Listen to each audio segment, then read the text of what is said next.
हरे कृष्णा हरे कृष्णा कृष्णा कृष्णा हरे हरे। श्रीमते भक्ति वेदांत स्वामी नामिने नमस्ते सारस्वते गौरवाणी प्रचारिणे निर्विशेष शून्यवादी पाश्चात्यदेशकारिणे। जय श्री कृष्ण चैतन्य प्रभु नित्यानंद श्री अद्वैत गदाधर शिवासादि गौर भक्तवृंद। हरे कृष्णा कृष्णा कृष्णा हरे हरे, हरे राम राम राम हरे हरे। ओम नमो भगवते वासुदेवाय।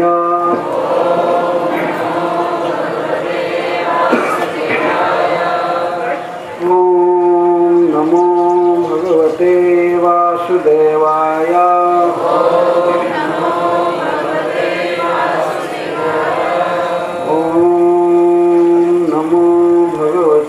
वासुदेवाय।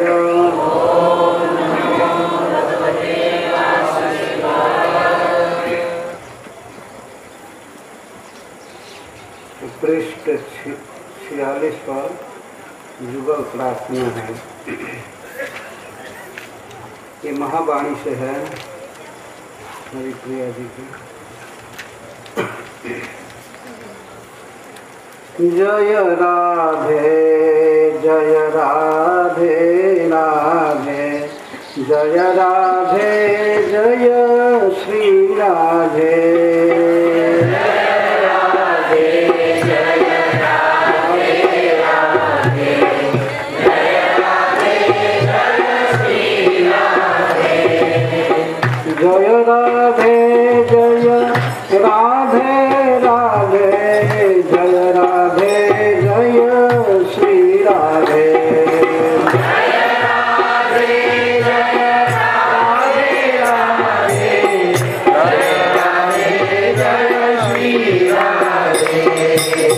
जय कृष्णा जय कृष्णा जय कृष्णा जय श्री कृष्णा। जय कृष्णा जय कृष्णा कृष्णा जय कृष्णा जय श्री कृष्णा। जय कृष्णा हो कृष्णा जय कृष्णा जय श्री कृष्णा। जय कृष्णा जय कृष्णा कृष्णा जय कृष्णा जय श्री कृष्णा। श्यामा गौरी नित्य किशोरी श्रीतम जोरी श्री राधे।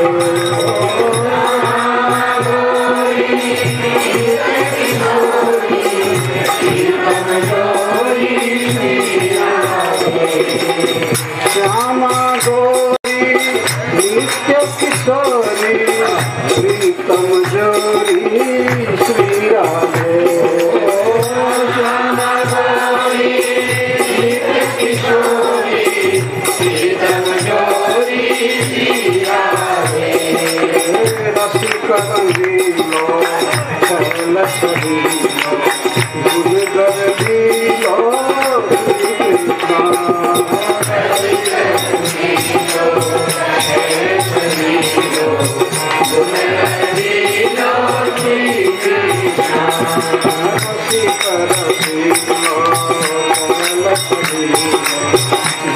दीनो श्री कृष्ण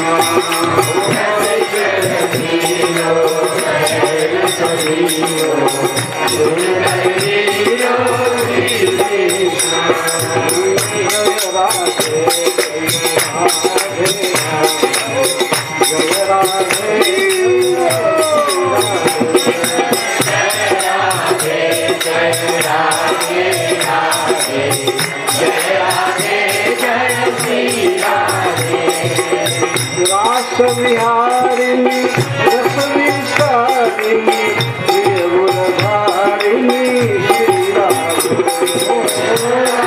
विहारिणी रस विसारिणी प्रिय गुणधारिणी श्री राधे नव नव रंगी नवलक्ष्मी श्याम सुगंधी श्री कृष्ण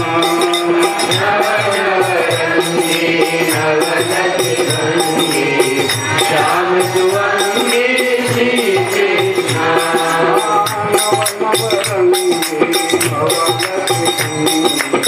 श्याम सुवंगी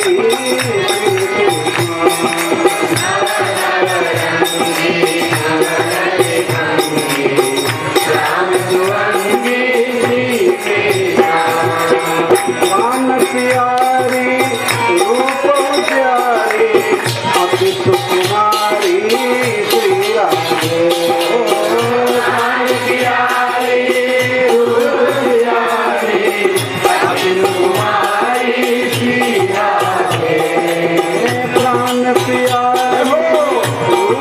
प्यारी अति सुकुमारी श्री राधे प्राण प्यारी रूप प्यारी अति सुकुमारी श्री राधे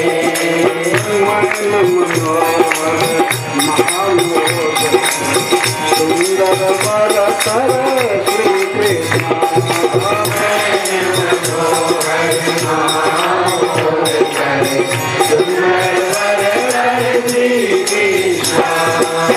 शोभा प्रेमी मोहमयी कोकिल बैली श्री राधे शोभा प्रेमी मोहमयी कोकिल बैली श्री राधे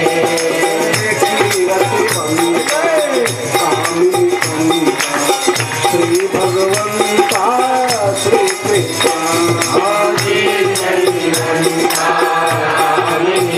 श्री भगवंता श्री कृष्ण चंदा बदनी सुंदर रगनी शोभा सदनी श्री राधे चंदा बदनी सुंदर रगनी शोभा सदनी श्री राधे चंदा बदनी सुंदर रगनी शोभा सदनी श्री राधे चंदा बदनी सुंदर रगनी शोभा सदनी श्री राधे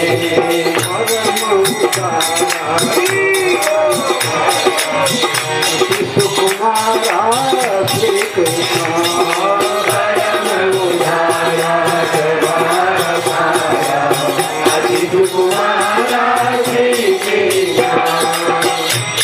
हंसागमनी राजतरमनी क्रीड़ा कमली श्री राधे हंसागमनी राजतरमनी क्रीड़ा कमली श्री राधे परसाला नैन विशाला परम कृपाला श्री कृष्ण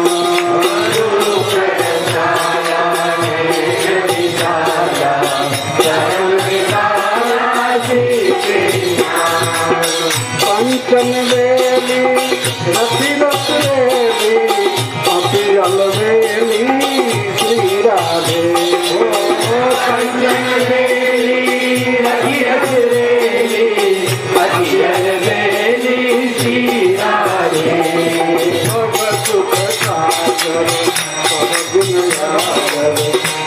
उजागर श्री कृष्ण सुख सागर सब गुण सागर रूप उजागर श्री कृष्ण रमणी रम्या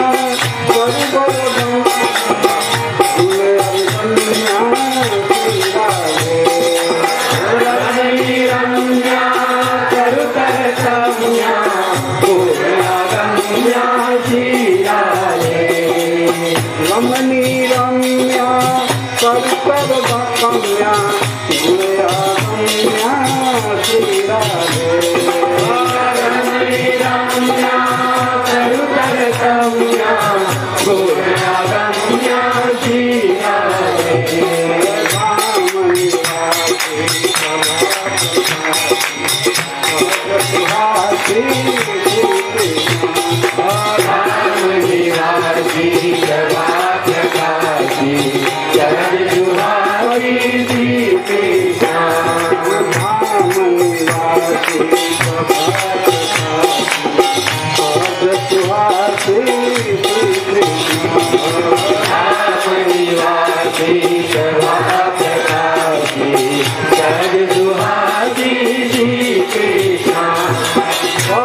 भक्त्यालादिनी अति प्रियवादिनी उन्मादिनी श्री राधे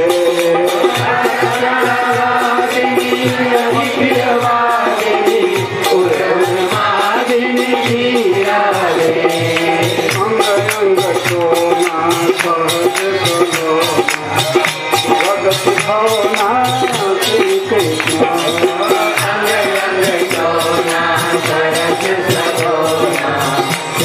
सुखना श्री कृष्ण अंग अंग सोना भगत भावना श्री कृष्ण रंग सोना सरस सरोना सुभग सुखना श्री कृष्ण राधा नामिनी गुणयभिरामिनी हरिप्रिय स्वामिनी श्री राधे राधा नामिनी गुण अभिरामिनी हरिप्रिय स्वामिनी श्री राधे राधा नामिनी गुणयभिरामिनी हरिप्रिय स्वामिनी श्री राधे राधा नामिनी गुण अभिरामिनी हरिप्रिय स्वामिनी श्री राधे हरे हरे हरि हरे हरे हरे हरे हरि श्री कृष्ण हरे हरे हरे हरे हरे हरे हरे हरे हरे श्री कृष्ण जय राधे जय राधे राधे जय राधे जय श्री राधे जय राधे जय राधे राधे जय राधे जय श्री राधे जय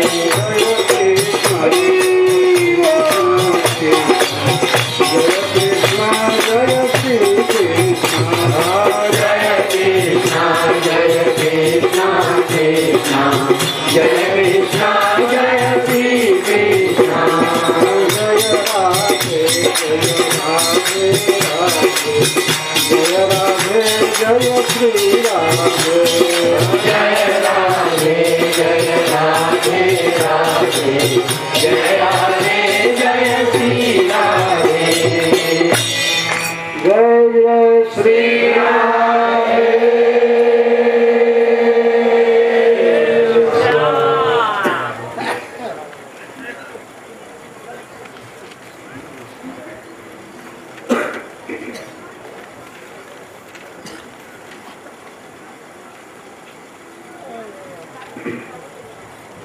ग्रहण श्लोक से चालू करें। या इच्छिताहं रहितोऽप्यशत्सतः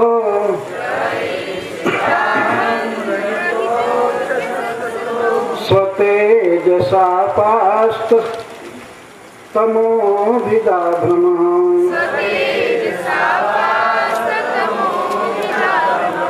स्वमाययात्मा चितैस्तदीक्षया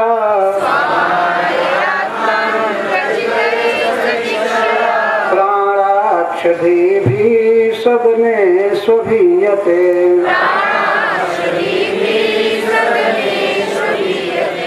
यस्याखिलामि वहभिः सुमङ्गलैः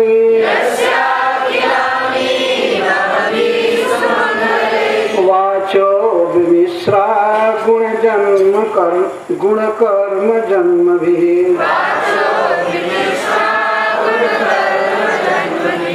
प्राणन्ति शुम्भन्ति पुनन्ति वै जगत् यास्तद्विरक्ता शवशोभनामतः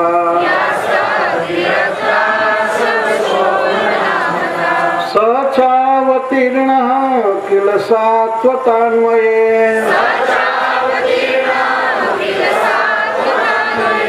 स्वसेतुपालामर्वर्ज शर्मकृत्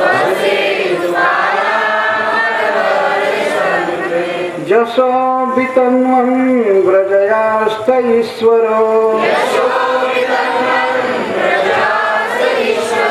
गायन्ति देवा जदशेषमङ्गलम् तं त्वद्यनूनं महतां गतिं गुरुं त्रैलोक्यकान्तं दृशिमन्महोत्सवम् रूपं दधानं श्रिययीप्सितास्पदम् द्रक्षे ममासन् उषस सुदर्शनः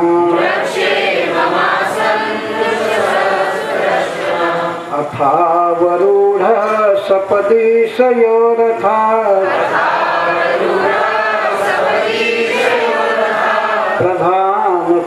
प्रधानपुंसोश्चरणं स्वलब्धये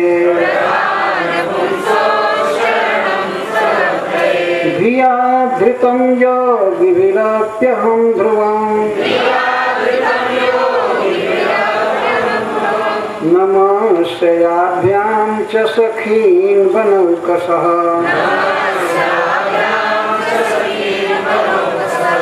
अप्यङ्घ्रिमूले पतितस्य मे विभुः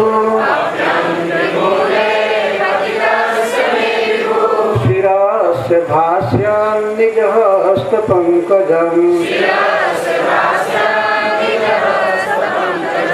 दत्ताभयं कालभुजङ्गरङ्घसा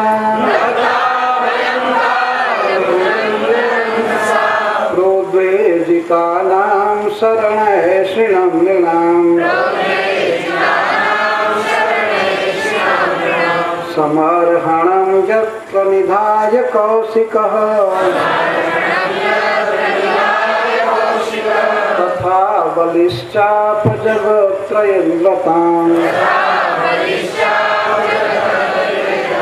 जद्वा विहारे व्रजजसितां श्रमम्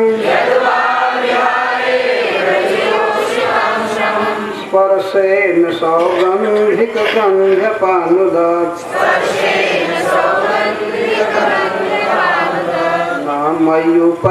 न मय्युपैष्यत्तरि बुद्धिमच्युतः कंसस्य दूतः प्रहितोऽपि विश्वदृक् योऽन्तर्बहिश्चेतसयेतदीहितम्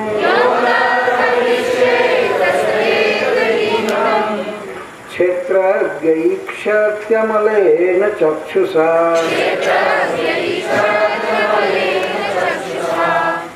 भावित्ति का समय नहीं है, सीधे व्याख्या चालू करेंगे।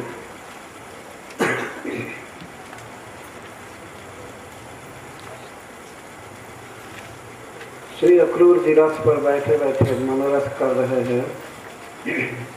रथ से नंदगांव जा रहे हैं।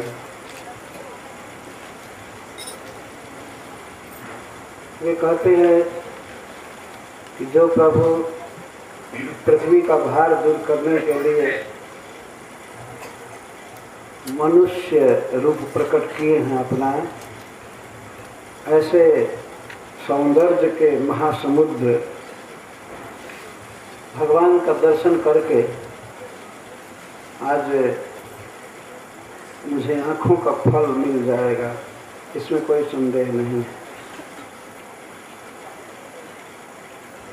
इस पर प्रश्न होता है कि आप कैसे विश्वास करते हैं श्री भगवान कृष्ण आपसे मिलेंगे? वे कहते हैं ययिक्षिताहं रहितो प्यसत सतो, जो प्रभु सत और असत के कारण हैं, कारण और कार्य के हेतु हैं, सारे विश्व को उत्पन्न किए हैं, सबका पालन करते हैं, फिर भी अहम रहित, अहंकार शून्य, अपने तेज से, अपनी स्वरूप शक्ति से माया और माया के कारण होने वाले भेद भ्रम को, इस तम को जो निरस्त किए हैं, फिर भी ऐसे प्रभु ब्रज में परम आसक्त के रूप में देखे जाते हैं, अपनी गौएं संभालने में, सखाओं से मिलने में, माँ से भोजन प्राप्त करने में, यशोदा जी से भोजन प्राप्त करने में। तो इस तरह देखा जाता है कि वे तदिक्ष प्राणाक्ष देवी सदने सुभीयते, वे ब्रज के घरों में भी सीधे अभीयते, सम्मुख ही मिलते हैं सबको। अभीयते का बिल्कुल सम्मुख रहते हैं। ब्रज के किसी भी घर में वे रहते हैं, माखन चोरी करते हैं और उन्हें गोपियाँ पकड़ती हैं। जो विश्व के रचयिता हैं, विश्व के पालक हैं, कंट्रोलर हैं, वे प्रभु ब्रज के घरों में कोई न कोई काम करते हुए देखे जाते हैं, कोई भी देख सकता है। जो परम ईश्वर ब्रह्मा शिव आदि का पूज्य है, और वो अभी माखन चुराते घर में पकड़ा जा सकता है, इतना सुलभ। या कहीं गाय चराने जा रहे हैं, कहीं सखाओं के साथ कुश्ती लड़ रहे हैं, कहीं कुछ लीला कर रहे हैं, कहीं कुछ लीला, कहीं नंद बाबा के जूता को ढो करके लाते हैं, और दोनों जोड़ी ढो नहीं सकते, इतनी शक्ति नहीं रहती है बचपन में, तो एक जूता उठा करके लाते हैं, बहुत प्रयास कर, फिर दूसरी बार जाते हैं, दूसरा जूता लाते हैं। नंद बाबा को प्रसन्नता होती है कि हमारा पुत्र माता पिता का भक्त होगा, आदत है। इधर तो संसार में देखा जाता है कि माता पिता बच्चे को रोज मोजा जूता पहना कर स्कूल भेजते हैं, और वो शायद जीवन में एक बार पहनाएगा कि नहीं, कोई ठीक नहीं है ना। ज़्यादातर उम्मीद है कि नहीं ही पहनाएगा। लेकिन श्री कृष्ण ऐसे हैं, प्रतिदिन नंद बाबा के जूता को लाते थे, सिर पर एक एक जूता को सिर पर ढोकर लाते थे। कभी कभी जब थोड़ा बड़े हुए तो पीढ़ा लगने लगे, नंद बाबा के बैठने के लिए पीढ़ा, भोजन करने के लिए। तो इस तरह काम करते हुए ब्रज के घर घर में जो देखे जाते हैं, वे अवश्य मिलेंगे। हमारे कारण वो भाग नहीं जाएंगे, वही होंगे और मैं उनको देखूंगा। अहो मेरा कितना बड़ा भाग्य होगा, जिनके कीर्तन की महिमा बता रहे हैं, जिनके जन्म कर्म और गुण से मिले हुए वचन समस्त विश्व का, समग्र जनता का पाप भर लेते हैं। ऐसे प्रभु को आज मैं देखूंगा सच्चा। दर्शन की महिमा कितनी है, इसको कहने के लिए कहते हैं यस्याखिलानि वह भी सुमंगलै वाचो विमिश्रा गुण कर्म जन्मभिः प्राणन्ति शुंभन्ति पुनन्ति वै जगत् यास्तद् विरक्तः शवशोभनामतः।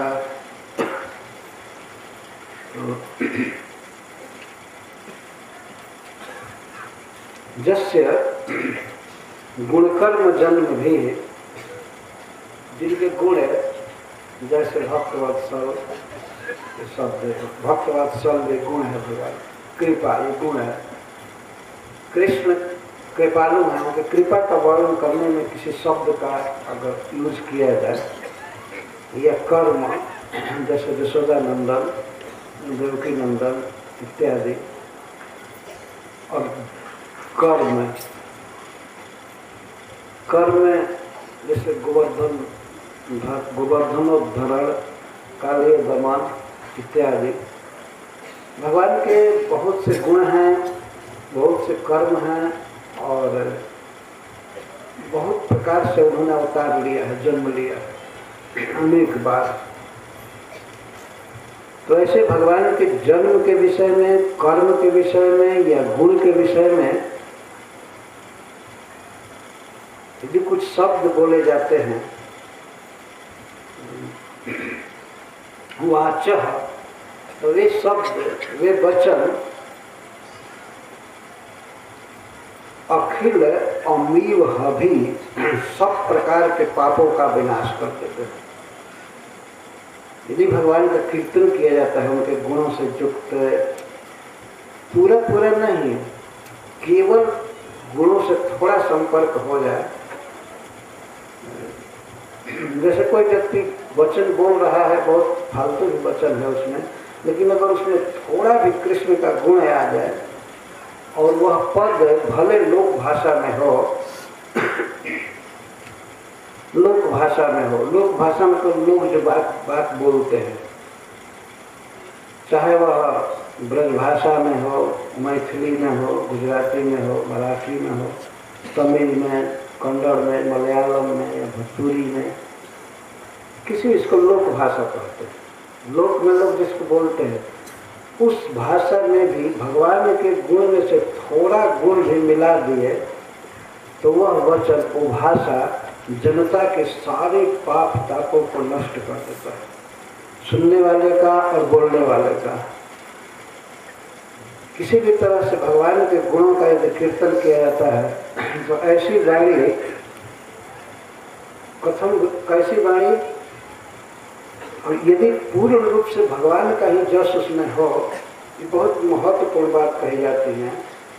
यदि पूर्ण रूप से भगवान के गुण का ही कीर्तन किया जाए, जन्म का कीर्तन किया जाए, कर्म का कीर्तन किया जाए, तो वह वाणी कितना पावन होती है, ये तो कहना ही क्या है। केवल विमिश्रा का अर्थ है भगवान के जन्म, कर्म, गुण आदि से मिली हुई वाणी। इसको ऐसे समझ सकते हैं कि जब पानी मिलाया हुआ दूध इतना फायदा कर सकता है तो खाटी दूध कितना फायदा करेगा। ये इस तरह से भगवान के गुण, कर्म और जन्म से मिश्रित वाणी अखिल अमीव हभी, अमीव वाला पाप होता है, सबके पाप को, श्रोताओं के, वक्ताओं के, सब अनुमोदन करने वालों सबके पाप को नष्ट कर दे, और सुमंगल है, जीवन में सुमंगल का दान करते, स्वयं सुमंगल स्वरूप भगवान श्री कृष्ण का प्रेम मिलता है, दिव्य गति मिलती है, वैकुंठ धाम प्राप्त होता है, इसको सुमंगल कहते हैं। तो जिनके गुण, जन्म, कर्म से मिले हुए वचन महामंगल का दान करते हैं और सब प्रकार के पाप का विनाश कर देते हैं, ऐसे प्रभु को मैं देखूंगा। और व्यतिरेक भाव से कह रहे हैं, जो वचन यदि भगवान के गुण से नहीं मिले हैं, लोग फालतू गीत गाते हैं, फालतू बातें बोलते हैं, प्रवचन करते हैं, शोभनामता, वे केवल 100 की ही शोभा बढ़ाते हैं, मृतक की ही शोभा, मृतक देह की शोभा बढ़ाते हैं। इसका मतलब ये है कि भगवान के गुण, नाम, जन्म, कर्म को न बोल करके यदि दूसरी बातें बोली जाती हैं तो यही समझना चाहिए कि मुर्दे बोल रहे हैं। मुर्दे बोलते नहीं हैं, लेकिन जब बोलने लगे तो ये उसकी शोभा है, 100 शोभा। मरे हुए लोग बोल रहे हैं वास्तव दूसरी बात। और भगवान की जो बातें हैं वो तो प्राणंति शुंभंति पुनंति वही जगत, ये जीवन में वास्तविक चेतना देते हैं। प्राणंति चेतना दे देते हैं। तो सचमुच के वह प्राणी जीवित है जो भगवान का गुण गाता है, गुण सुनता है। बाकी सब मरे हुए हैं। जीवित वही हैं जो महामंत्र गाते हैं, हरे कृष्णा कृष्णा कृष्णा हरे हरे, हरे राम राम राम हरे हरे। प्राणंति जीवन दान करते हैं, शुंभंति और शोभित करते हैं। वह व्यक्ति शोभा को प्राप्त होता है, बहुत सुंदर लगता है यदि भगवान का नाम ले रहा है, भगवान का गुण गा रहा है, श्रवण कर रहा है। और पुनर्ति पवित्र कर देते हैं, सब प्रकार की वासना, सब प्रकार के पाप आदि से शून्य कर देते हैं भक्त को गुण गाने को। जिनके कीर्तन की इतनी महिमा है, जिनके विषय में बोला हुआ शब्द इतना महान शक्तिशाली है, पवित्र करने वाला, जीवन दान देने वाला और शोभा बढ़ाने वाला, तो फिर वे प्रभु कितने पावन हैं, कितने महान हैं। और ऐसे प्रभु का मैं साक्षात दर्शन करूंगा, मेरा अहो भाग्य है। इस तरह से अक्रूर जी सोचते हुए जा रहे हैं। जिनके कीर्तन की इतनी महिमा है, जिनके नाम, गुण, रूप आदि की चर्चा की जाए तो कीर्तन इस जगत को पवित्र कर देता है, सबको पवित्र करता है। पवित्र ही नहीं करता है, केवल पापों का ही नाश नहीं करता है, उस व्यक्ति को, कीर्तन करने वाले, श्रवण करने वाले को वैकुंठ का कैंडिडेट बना देता है, वो योग्य हो जाता है जाने के। इतना भगवान के कीर्तन में शक्ति है।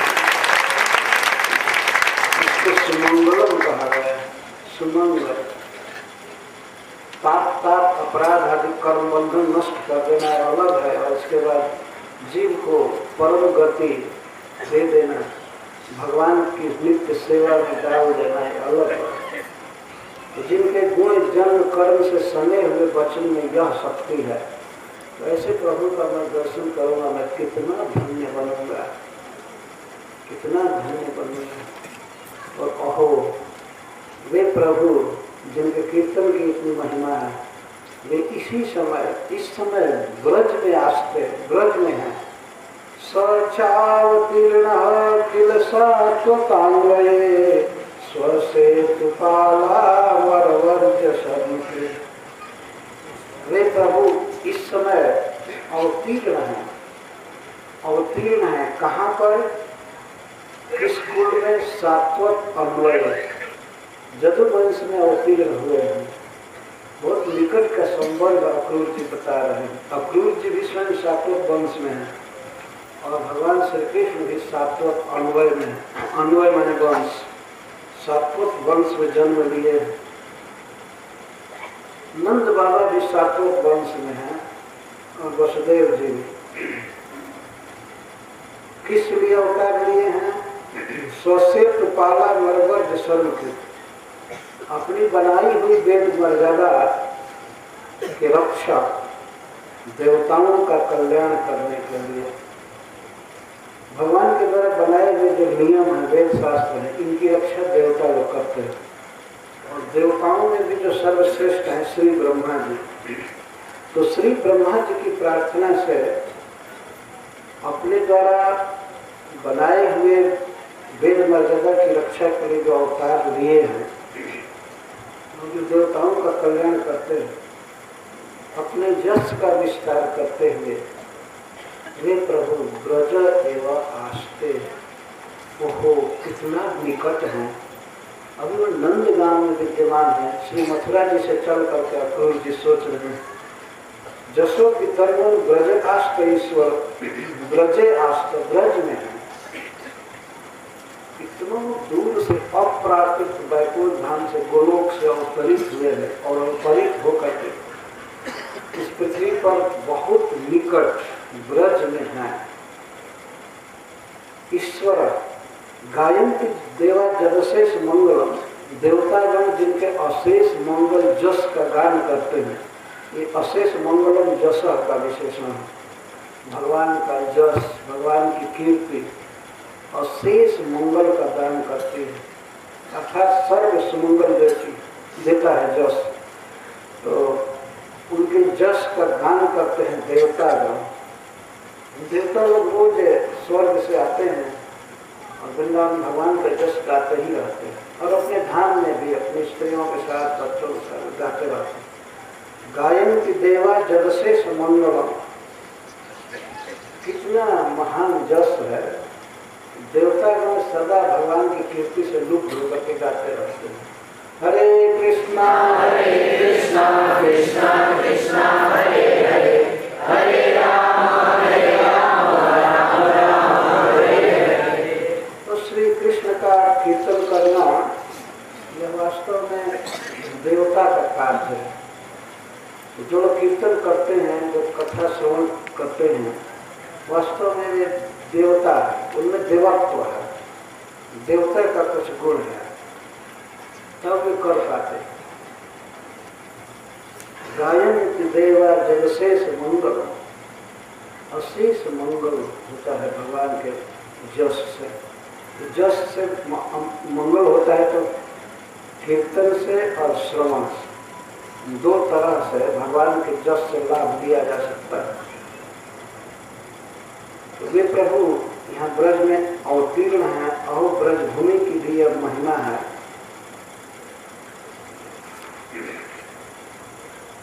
इस अवसर पर श्री हरि सूरी जी कुछ लिखते हैं।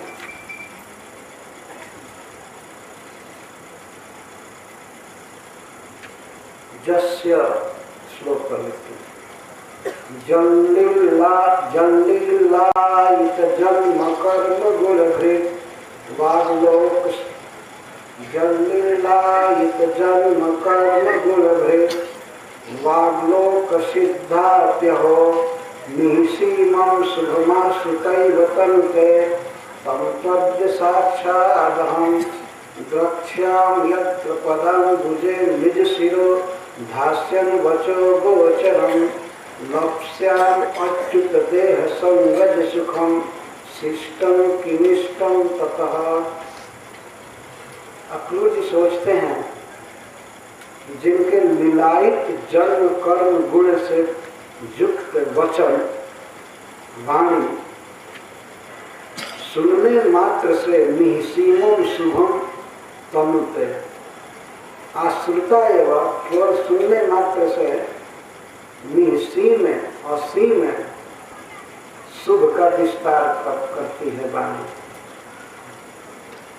लीलायित जन्म कर लीला बता लेकर के श्री भगवान जब कोई गुण प्रकट करते हैं, सौंदर्य, करुणा आदि, और जन्म में देवकी जी से जन्म लिए, मथुरा में जन्म की लीला कोई गा रहे, जैसे गाया जा रहा था जन्म के समय, उसको जन्म संबंधित शब्द कहते हैं, जन्म की लीला। और गुण कर्म, कर्म में जैसे गोवर्धन धारण, पूतनावाद इत्यादि अनेक कर्म हैं भगवान के, दिव्य कर्म। तो इनसे युक्त गुण वृद्ध युक्त वाणी लोक सिद्धा रहती। और संस्कृत भाषा छोड़ दीजिए, संस्कृत में जो भगवान के गुण हैं तो कहना ही क्या। श्रीमद् भागवतम में, श्रीमद् भागवत के अनुगत अन्य भाषाओं में भी जो गुण हैं भगवान के, जैसे कभी कभी हम लोग रसिया गाते हैं, ये भगवान के बारे में गीत गाते हैं, इसको लोक सिद्धा वाक्य कहेंगे, लोक प्रसिद्ध वाणी। तो यह भी केवल सुनने मात्र से निःसीमं शुभ आश्रुतैव तनुते, थोड़ा सुनने से भी असीम शुभ का विस्तार करती है। तम तु अद्य साक्षात हम, ऐसे प्रभु को जिनके कीर्तन की इतनी महिमा है, उनको मैं आज साक्षात द्रक्ष्यामि, देखूंगा, देखूंगा ही नहीं, अत्र पदाम्बुजे निज शिरोधास्य, उनके चरण कमलों में मैं अपना सिर रखूंगा, भाष्य बचो गोचर, और उनके वाणी को मैं कान से सुनूंगा, चाहे कौवों को बुलाते समय, चाहे सखाओं से विनोद करते समय, या हमसे डायरेक्ट बोलेंगे, मैं उनके वचन को सुनूंगा। लक्ष्यम अच्युत देह संगज सुखम, अच्युत के श्री कृष्ण के देह संगज सुख को मैं लक्ष्या में लूंगा, मुझे प्राप्त होगा। इसका अर्थ है कि श्री कृष्ण हमें आलिंगन करेंगे, तो उस समय श्री कृष्ण के देह के संग से उत्पन्न सुख मैं लूंगा। अहो शिष्टम किमिष्टम तथा, तो मेरे लिए कौन सा श्रेय बाकी रह जाएगा। जब मैं श्री कृष्ण को इस तरह से देखूंगा, भले मैं देखूंगा, उनके चरण कमल में सिर रखूंगा, उनकी वाणी सुनूंगा और उनके देह का संग प्राप्त करूंगा। अगर मुझे छुएंगे, मैं उनको छूऊंगा, मेरे लिए जीवन में कौन सा सुख बाकी रह जाएगा। अखिल जी चिंतन करते हुए जा रहे हैं कि श्री कृष्ण हमको ऐसे छुएंगे, मैं उनके चरण कमल को छूऊंगा, तो मेरे जीवन में और क्या बाकी रहेगा। कौन सा ऐसा शुभ कर्म है या कौन सा ऐसा सबसे बड़ा फल है जो बाकी रह जाएगा, मुझे नहीं मिलेगा। तो श्री कृष्ण को छूना, श्री कृष्ण को देखना और कानों से उनके वचन को सुनना, यही सबसे बड़े जीवन की उपलब्धि है। तो मुझे अपने आप ही ये सब सुख प्राप्त होगा, तो सोच रहे हैं। और मुझे ब्रज का दर्शन होगा सबसे पहले। ब्रज क्या है? हरिश्वरी जी कहते हैं, चंद्र तापोप शांतो मिहिरैव तमो अपाकृत दोषनाशे वैद्यो रक्षो विनाशे रघुलभ जलधि प्रासने भगस्त्य कल्प श्रेष्ठ प्रदाने नयन सुख करो मित्रवत पात्र भूत पूर्णानंदस्य नंद गलिह भविता देख चरो अस्मद धन्य, जो ताप का नाश करने में चंद्रमा के समान है। चंद्रस ताको शांत मिहिरैव तमोपाकृतो, यह ब्रजमंडल कैसा है? ताप हरने में चंद्रमा के समान है, अंधकार हरने में सूर्य के समान है, और शरीर के रोगों का दोषों का नाश करने में धन्वंतरी जी के समान है, राक्षसों का विनाश करने में भगवान श्री राम के समान है, और अघरूपी समुद्र को पीने में अगस्त जी के समान है। श्रेष्ठ प्रदान कल्प, सर्व इष्ट पूरा करने में कल्प वृक्ष के समान है। नयन को सुख देने वाला है। मित्रवत पात्र भूत, पूर्ण आनंदमय नंद बाबा के ब्रज को मैं देखूंगा, मैं क्यों नहीं धन्य हो जाऊंगा। मैं आज धन्य हो जाऊंगा नंद बाबा के ब्रज को देखकर। धीरे धीरे कहते हैं, देख करके वृंदावन को, ब्रज को पहुँचे हैं ब्रज में, तो अक्रूर जी कहते हैं, देखो अहो देशो अयम देशो यद श्रेष्ठ पादा मुझ कलित रजो राज्य साम्राज्य शोभा। यह ब्रज वह देश है जो श्रीश के, श्री राधा रमण के पादाम्बुज कलित रजो राज्य साम्राज्य शोभा। राधा वल्लभ भगवान के पादाम्बुज चरण कमल से कलित स्पर्श किए हुए रजो राजी रज समूह से, रज समूह के साम्राज्य से शोभित है। यह वह देश है जहाँ के रज राजी पर, रज समूह पर श्री कृष्ण अपना चरण कमल दिए हुए हैं। यह ब्रज प्रदेश ऐसा कोई नहीं है। ऐसे मथुरा, द्वारका, अयोध्या आदि कोई धाम ऐसा नहीं है। क्योंकि ये सब धाम इस पृथ्वी पर सबसे पवित्र धाम है जहाँ भगवान रहते हैं। लेकिन भगवान वहाँ रथ पर चलते हैं और जमीन पर भी चलते हैं तो खूब अच्छा जूता लगा करके चलते हैं। संगमरमर के पत्थर रहते हैं, मणियों के भवन हैं। वहाँ पर रज इतना सुलभ नहीं है। लेकिन यह वह देश है, देश अयम श्री पादाम्बुज कलित रजो राज्य साम्राज्य शोभा। देशो अयम श्री हस्ता कलित सुलता द्यागामो आगमो भाष्यमान। यह वह देश है ब्रजमंडल जो श्री के इस अर्थात श्री राधा रानी के पति प्रिय, उनके हस्त कलित, उनके हस्त से छुए हुए, सजाए हुए या कलित चुने हुए लताओं और वृक्षों से सुशोभित है। यह वह देश है जहाँ के फूल को श्री कृष्ण अपने कर कमल से तोड़ते हैं। यह वह देश है जहाँ के वृक्ष का पत्ता लेकर के श्रृंगार करते हैं। और इस प्रकार के वृक्षों से यह देश सुशोभित है। देशो अयम श्री रतिचुक ज्योतिकृता अनेक पुष्पाल्पकल्प।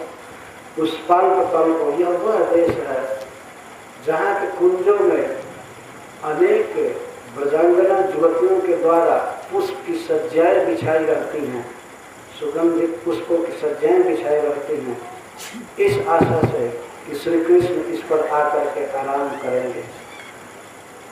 अनंत अनंत कुंजे हैं और अपने अपने भाव के अनुसार श्री गोपीजन श्री कृष्ण के आराम के लिए पुष्प की सज्जाएं बिछाई रहती हैं।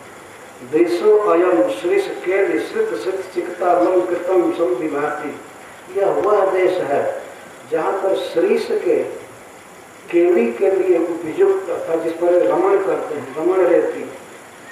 यह वह देश है जहाँ श्रीष केली श्रित श्रित चिकता लम कृतम सब विभाति। श्रीष के क्रीड़ा से महिमान्वित हुए उज्ज्वल वर्ण के बालुका से यह देश सुशोभित है। उज्ज्वल चमकते हुए बाल जमुना जी के, उस पर श्री कृष्ण रमण करते हैं, क्रीड़ा करते हैं। फिर इसी को कह रहे हैं भूभाग व अयम अलंकृत सर्वित द्रमांत हिंदोलक। यह भूभाग पृथ्वी का यह हिस्सा, ब्रज नामक यह हिस्सा अलंकृत किस चीज से? सरलित द्रुमांत हिंदोलक, सरल वृक्षों से शोभित है। और यहाँ के वृक्षों में झूले लगाए हुए हैं। श्री कृष्ण यहाँ वृक्षों के में झूलते हैं, झूला का हिंदोलोक है। स्वाच्छंद याद अनुकल्पित अभिनव नाना विधेय क्रीडन। और अपनी स्वच्छंद इच्छा से श्री कृष्ण यहाँ खेलते हैं, क्रीड़ा करते हैं, नाना विधेय क्रीडन। भूभागो एवं पृथ्वी का वह हिस्सा है ब्रज। और उर्जित स्तरुदल भुक्त दब्धो दलम। यह वृक्ष के पत्तों से सुशोभित है, जिन पत्तों पर श्री कृष्ण भोजन करते हैं। यह वह देश है जहाँ दधी और भात खाए हुए और श्री कृष्ण के जूठे छोड़े हुए पत्थर मिलते हैं। भोजन थाली है, अनेक कण सुलभ हैं भोजन के जहाँ तहाँ, और सर्वत्र सुगंध निकलती रहती है। न तात्रिक भूभागो यह हरिपादाब्ज रहित हो। त्रिवर्णन की एक अलग शैली है, सेम बात को कहते हैं। न तात्रिक भूभागो, इस ब्रजमंडल में ऐसा 1 इंच भी जगह नहीं है यह हरिपादाब्ज रहित, जो भगवान श्री कृष्ण के चरण कमल के स्पर्श से रहित हो। सुन, 1 इंच भी ऐसी जगह नहीं है जहाँ भगवान चरण नहीं रखते। और कहा है चरण गज से सुशोभित। फिर उसको कहते हैं न ताद्रिक भूभाग, ऐसा भूभाग, ऐसा हिस्सा ब्रज में कहीं नहीं है। न यह हरि पादाब्ज रहित, जो भगवान के चरण कमल से शून्य हो, जहाँ पे अपना चरण कमल न रखे हों, ऐसा जमीन का कोई हिस्सा बाकी नहीं है। न तादृग व वृक्ष हरि कर मृदु स्पर्श विकल, ऐसा कोई भी वृक्ष नहीं है जो हरि के मृदु कर कमल के मृदु स्पर्श से विकल हो, जिस पर दृष्टि न डाले हो। तदेश तेषां भाग्यम उपलब्धम कथम हो, ऐसा सौभाग्य, ऐसा सद्भाग्य इन लोगों को कैसे प्राप्त हुआ। जस्मिन क्रीड़ित इंदिरा, अब अक्रूर जी सोच रहे हैं ऐसे ब्रज में जा करके मैं क्यों नहीं धन्य हो जाऊंगा, निश्चित मैं धन्य हो जाऊंगा, जीवन का परम लाभ प्राप्त करूंगा। जस्मिन क्रीड़ित इंदिराधिपति न देश धन्यो न किम, जो ब्रजमंडल इंदिराधिपति श्री कृष्ण के द्वारा क्रीड़ित है, जिस ब्रज प्रदेश में सदा क्रीड़ा करते रहते हैं, सदेश धन्यो न किम, क्यों नहीं वह देश धन्य होगा, वह स्थान धन्य होगा। तो ब्रजमंडल धन्य है श्री कृष्ण के क्रीड़ा से। तेवा धन्य तरह कथम न तरो जैसा फलेप्सु प्रभु, और उस ब्रजमंडल के वृक्ष जिनके फल खाने की इच्छा स्वयं श्री कृष्ण करते हैं, अभिलाषा करते हैं और खाते हैं, तो वे वृक्ष क्यों नहीं धन्यतर हैं। यह ब्रज देश धन्य है, यहाँ के वृक्ष धन्यतर हैं। और तेवा धन्य तमा कथम हरिणा भुक्तम तो हो गई समम, धन्य धन्य तराच धन्य तम तो अप्यध्यास में धन्यो न की। अक्रूर कह रहे कि वह देश धन्य है जहाँ इंद्राधिपति श्याम सुंदर खेलते हैं, और वे वृक्ष धन्यतर हैं, धन्य से भी धन्यतर हैं, जिनके फल को प्रभु खाते रहते हैं। और वे धन्यतम हैं। देवा धन्यतमा कथम हरिणा भुक्तम तो हो यही समम, और ब्रज के सखागण जो भगवान के साथ ब्रज के वृक्षों का फल खाते हैं, तो वे कृष्ण के साथ खाने के कारण सखागण धन्यतम हैं। देश धन्य है, वृक्ष धन्यतर हैं, और भगवान के सखागण धन्यतम हैं। तो जब मैं धन्य का संग करूँगा, धन्यतर का संग करूँगा और धन्यतर का दर्शन करूँगा, तो मैं क्यों नहीं धन्य हो जाऊँगा। धन्य धन्य तराच धन्य तमतः अप्यध्यास में धन्यो न की। जब सब तरह से धन्य धन्यतर और धन्यतम का मैं संग करूँगा, दर्शन करूँगा, तो मैं क्यों नहीं धन्य हो जाऊँगा। ये प्रकारांतर से ब्रजमंडल की महिमा गा रहे हैं। अत्रे में पृथुल्लल भूभृतो विभांति, यहाँ पर पृथु महाराज और नल महाराज रहते हैं, परम पवित्र राजा। पृथु नाम है वृक्ष जाति का और नल भी नाम है। सो अब यहाँ पर पृथु महाराज हैं, नल आदि पूर्ण श्लोक राजा हैं। ये हरिश्वर जी कहते हैं, अरे वह इस देश में ब्रजमंडल में नल हैं, पृथु आदि हैं, पूर्ण कीर्ति राजा है। और नाना सब द्विज कलिता आगमोपदेशा, आगम कहते हैं वृक्षों को और द्विज कहते हैं पक्षियों को, भंवरों को। यहाँ पर द्विज भरे पड़े हैं जो आगम का आश्रय लेकर के और मधुर गीत गाते हैं, श्लोक पढ़ते हैं। आगम माने वृक्ष का आश्रय, वृक्ष पर बैठ करके यहाँ पक्षी गा रहे हैं। यह देश क्यों नहीं धन्य होगा जहाँ पर क्षत्रिय ऐसे उच्च कोटि के हैं और ब्राह्मण जो आगम का आश्रय लेकर के उस पर कीर्ति गा रहे हैं, पक्षी भगवान के रस गाते हैं। देशस्मिन बहुमुनय तपस्विनों की, और इस देश में बहुत मुनि हैं, पक्षियों को भी मुनि कहा गया है। भागवत में बताया गया कि प्राय मुनि हैं और भंवरे। देशो अस्मिन बहुमुनय तपस्विनों की तन्मन्य हरिचरणार्तिरेव हेतु, इसलिए सब मुनि हैं, इसलिए पृथु महाराज यहाँ हैं, नल महाराज हैं, और इसीलिए वशिष्ठ आदि द्विज हैं। वो वृक्ष का, वेद का आश्रय लेकर के यहाँ पर अगम वृक्ष को ही कहते हैं, और अगम से आगम बना है, निगम। तो आगम मतलब वृक्ष की शाखाओं पर यहाँ पक्षी बैठे हैं जो द्विज हैं, द्विज पक्षी को कहा जाता है। तो क्रूर जी ये कह रहे हैं कि ये ब्राह्मण बैठे हैं पवित्र परम, इस देश का आश्रय लिए, राजर्षिगण हैं और मुनि तपस्वी आदि हैं। मैं समझ रहा हूँ कि वे सोचते हैं ये सब ब्राह्मण क्षत्रिय सब पुण्य कीर्ति और पवित्र तपस्वी मुनिगण, यहाँ रहने से, ब्रज में रहने से हमको हरि के चरण की प्राप्ति होगी, इसीलिए यहाँ रहते हैं, इसीलिए यहाँ पड़े रहते हैं। कई लोग भिन्न भिन्न जगह पर जन्म लेकर के ब्रज में आकर कहीं पड़े रहते हैं, कोई बरसाने में, कोई नंदगांव, कोई वृंदावन में, कोई गोकुल में। यहीं कृष्ण रहते हैं, यहीं मिलेंगे, और जगह जाना समय बर्बाद करना है, ये फालतू भटकना है वास्तव में। श्री कृष्ण ब्रज में ही रहते हैं, तो इसीलिए ये राजर्षिगण और ब्राह्मणगण और मुनिगण तपस्वीगण सब ब्रज में ही रहते हैं। तो यह एक साहित्यिक उद्गार है। ब्राह्मण द्विज पक्षियों को कहा जाता है, इसलिए एक बार अंडा के रूप में जन्म लेते हैं पक्षी, और अंडा फोड़ करके फिर बच्चे के रूप में, तो 2 बार जन्म हुआ है, तो द्विज कहते हैं। ये द्विज से अर्थ कर रहे हैं हरीश्वरी जी, ये ब्राह्मण सब बैठे हुए हैं, और कहाँ बैठे, किसका आश्रय लिए हैं? आगम का, निगम आगम, शास्त्र के किसी न किसी अध्याय का आश्रय लिए, किसी स्कंध का, किसी आश्रय का।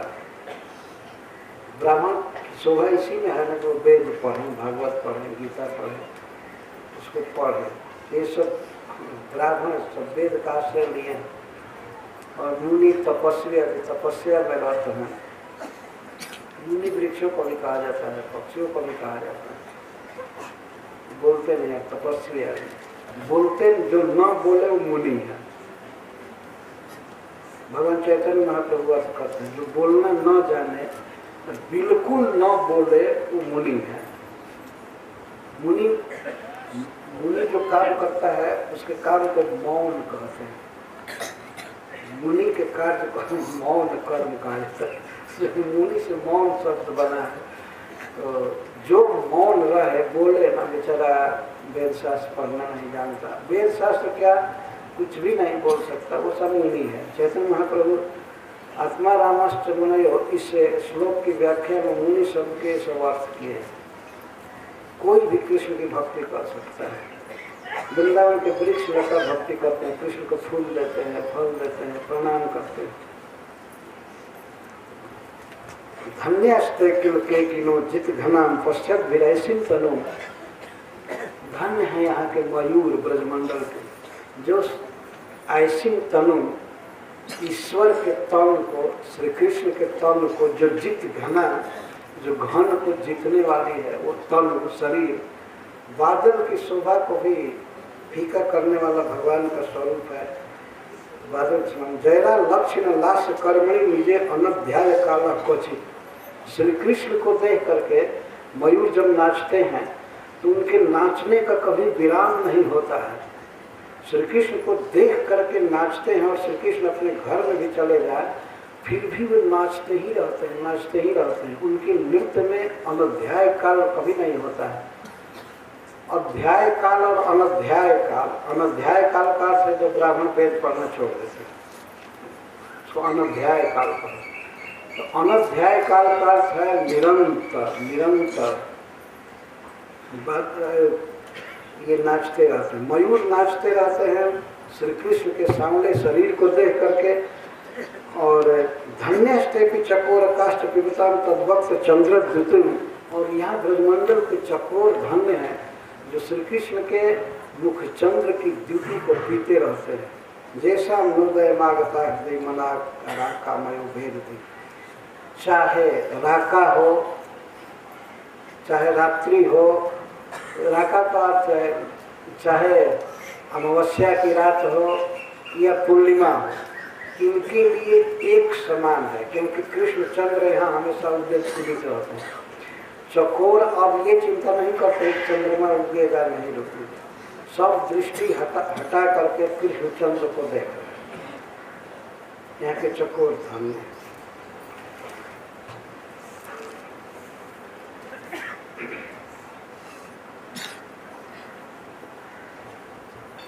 विध्वस्त अखिल पातकय बहुत तपः शुद्धांत रंगैरपि दुष्प्राप्य सकृदेव यह किल करस्पर्श स लक्ष्मी पते। अब गौओं के भाग्य की प्रशंसा कर रहे हैं गुरु जी।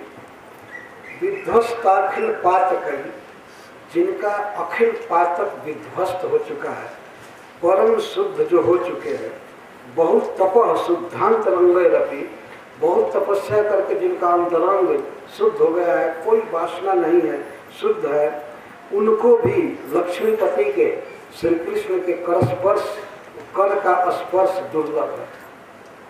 वे भी कभी कल्पना नहीं कर सकते कि श्री कृष्ण का कर स्पर्श मिलेगा। कभी किसी मुनि तपस्वी के सिर पर आकर के भगवान अपना हाथ फेरेंगे, क्या बहुत तप किए, उनको दुर्लभ है। विध्वस्ताखिल पातकई बहुत तप शुद्धांत रंगैरपि दुष्प्राप्य सकृदेव, एक बार भी कृष्ण के कर कमल का स्पर्श दुर्लभ है इनके लिए।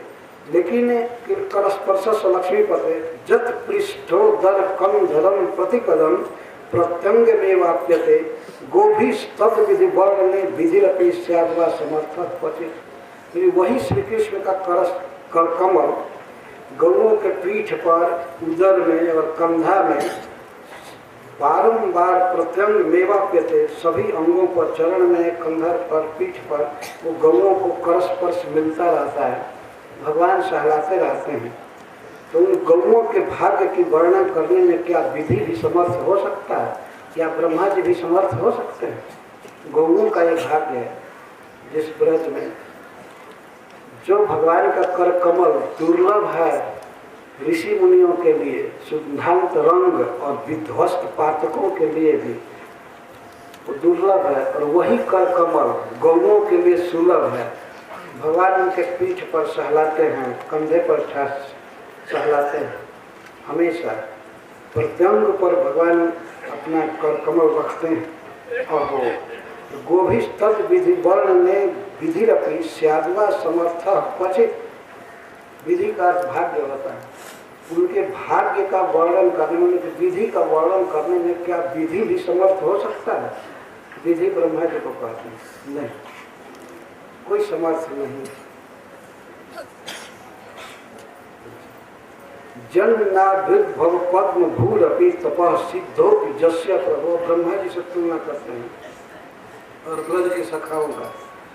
ब्रह्मा जी कैसे हैं ये हरीश्वरी जी लिखते हैं, जन्नाभ्युद्भव पद्म भूरपि, जिनके नाभि से उत्पन्न पद्म से जिनका जन्म हुआ है, जन्नाभि उद्भव पद्म भू अपि तपः सिद्धो यह, और तपस्या करके सिद्ध हैं, करोड़ों वर्ष तप किए ब्रह्मा जी। जस्य प्रभो, तपस्या करने पर वो केवल भगवान की एक बार बात सुन पाए, इतना तपस्या करने के बाद भी, और खास भगवान के पुत्र हैं, नाभि पद्म से जन्म जिनका हुआ। प्रभु सुश्रावम एकम अगोचर तप इति उक्त वर्णद्वयम्, एक बार उनको भगवान का वचन सुनाई पड़ा है, वो भी दूर से, और भी कितना वचन, तप इति वर्णद्वयम्, तप तप, बस इतना ही सुने ब्रह्मा जी। अब देखिए, क्रीड़ा कौतुक भी सगोप शिशु भी साकम रमा नायको गुरुते स्वैर महर दिवम तदेहते कस्याद केड्या नवई। क्रीड़ा कौतुक गोप सखाओं के द्वारा, भगवान गोप सखाओं से श्री कृष्ण सब समय अहर निशम दिन रात बोलते रहते हैं, बहस करते हैं, गाते हैं। ब्रह्मा जी को एक बार भगवान का शब्द सुनाई पड़ा है, और इन गोप सखाओं को दिन रात सुनाई पड़ता रहता है। श्री कृष्ण उनसे बात करते ही रहते हैं कि कस्याधिक्यद्या नवई, क्या वे कस्य से अधिक विद्या नहीं है, अधिक प्रशंसनीय नहीं है। कौन ब्रह्मा जी, वो कौश से क्या अधिक प्रशंसनीय नहीं है। ब्रह्मा जी को ये स्वभाव नहीं मिला भगवान से बातचीत करने का, हंसने का, गलबाही देने का, तो और बहुत दूर की बात है। एक बार शब्द सुनाई पड़ा, भी भगवान क्षीर समुद्र में थे, गर्भ समुद्र में बहुत नीचे, और ब्रह्मा जी तबाह थे, आंधी चल रही थी, हवा का झकोरा, समुद्र में बहुत तूफान चल रहा था। एक बार तो गिर गए थे, गिरने हुए, लेकिन भगवान का स्मरण किए तो बच गए। और गिर गए थे समुद्र में तो बस समाप्त नहीं हो जाते, फिर कोई छानने वाला नहीं था। ऐसा 9 स्कंध में वर्णन है। ब्रह्मा जी का कमल हिल रहा था, झोंका से लगता था कि गिर जाएगा, लेकिन कमल के पंखुड़ियों को पकड़ करके और रुक गए। ऐसे ब्रह्मा जी का जब जन्म हुआ, ब्रह्मा जी चिंता में थे, तपस्या किए बहुत, तब उनको एक बार वचनामृत सुनाई पड़ा, वो भी आगे 7 मत तप एक बार भी सकृत, एक बार। बताइए, ब्रह्मा जी को एक बार भगवान का वचन मिला, केवल वर्ण द्वयम, 2 वर्ण त और प, और क्रीड़ा कौतुक भी गोप शिशु भी, क्रीड़ा के लिए उत्सुक गोप सखाओं के द्वारा जिनके वचन जो श्री कृष्ण हमेशा उन सखाओं से बोलते रहते हैं, स्वयं स्वच्छंद और हंसते हैं, कभी मजाक करते हैं, कभी खेलने में कंपटीशन लेते हैं, बोलते हैं, वे हर दिवस में भगवान की बातें सुनते रहते हैं। ते कस्या विज्ञान है, तो वे क्यों नहीं ब्रह्मा जी से बड़े हैं, ब्रह्मा जी से अधिक प्रशंसनीय है। आबालस्थविरम जना यह गता शेषा लभंते सुखम। इस ब्रज के बालक और वृद्ध सभी सुख पाते हैं, श्रीश से लभंते सुखम, श्री कृष्ण से सभी सुख पाते हैं। यात्रिक श्रीपतिरप्यनंत गुणितम प्राप्नोति व्यस्त, जितना सुख ब्रजवासी प्राप्त करते हैं कृष्ण से, उनकी अपेक्षा अनंत गुणित सुख पाते हैं श्री कृष्ण। उनसे बोल करके या उनके साथ क्रीड़ा करके अनंत गुणितम प्राप्नोति श्रीपति। श्रीपति से ब्रजवासी जो सुख पाते हैं सभी लोग, उससे अनंत गुना सुख पाते हैं श्री कृष्ण, श्रीश पाते हैं। एतत् पुण्य फलम किमच्युत पदावासोत्र किंवा प्रभो असैवात्र पुण्य मूर्त में नैतत्व निर्णय। एतत् पुण्य फलम किमच्युत पदावासोत्र किंवा प्रभो। इन ब्रजवासियों का सौभाग्य किस लिए है, क्या है कारण, क्या अच्युत के पद स्थान इस ब्रजमंडल में रहने के कारण यह इनको मिल रहा है, और ब्रजवासियों से जो श्री कृष्ण को सुख मिल रहा है। तो हम तो ऐसा मानते हैं कि श्री कृष्ण ने ऐसा कोई पुण्य किया है, श्री कृष्ण के पुण्य मूर्तिमान हो गए हैं ब्रज के सखाओं के रूप में। श्री कृष्ण का भाग्य है, और इनके भाग्य से श्री कृष्ण मिले हैं कि ब्रजवासियों के भाग्य से श्री कृष्ण मिले हैं? नहीं, श्री कृष्ण के भाग्य से ब्रजवासी मिले हैं कि ब्रजवासियों के भाग्य से श्री कृष्ण मिले हैं? ये तो नाम निर्णय होते हैं कि कोई निर्णय नहीं हो रहा है। भगवान ज्यादा सुख पा रहे हैं ब्रज में, इनके तो भगवान का भी कोई पुण्य है ना। तो ये ब्रज सखा क्या है, श्री कृष्ण के द्वारा अनुष्ठित मूर्तिमान पुण्य राशि श्री कृष्ण। ये सब पुण्य राशि इसलिए कहा जाता है कि अब क्या कहा जाए संसार में, भगवान का भाग्य है कि ऐसे सखा उनको मिले हुए हैं, ऐसे ब्रजवासी, ऐसे बाबा नंद, जसोदा जी, गोपियों से मिले हुए, तो उनका भाग्य है। तब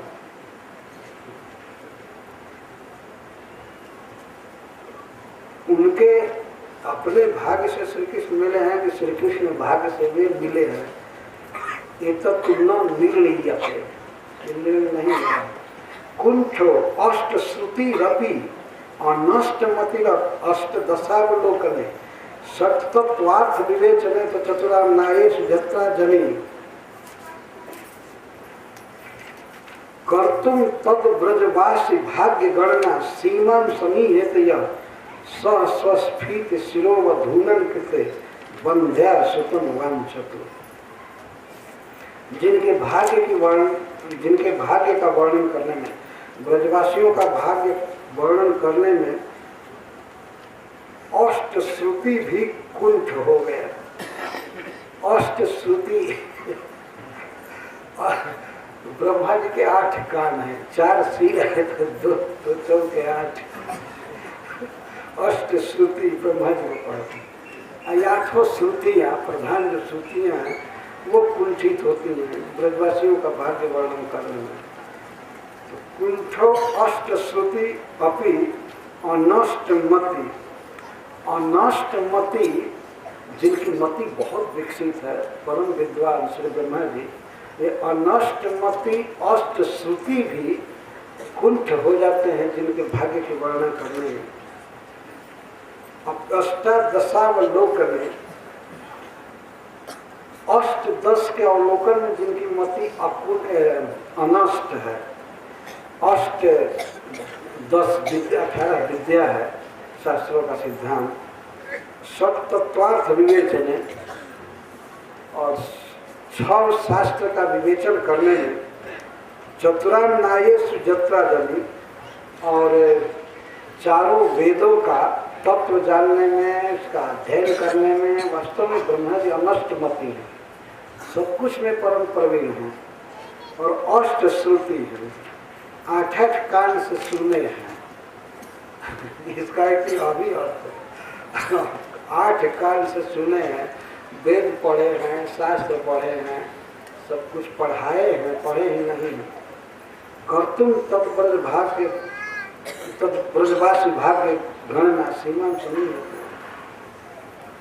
तो ऐसे ब्रह्मा जी भी जिन ब्रजवासियों के भाग्य का वर्णन करने में असमर्थ हैं, फिर दूसरा कोई क्या कर सकता है।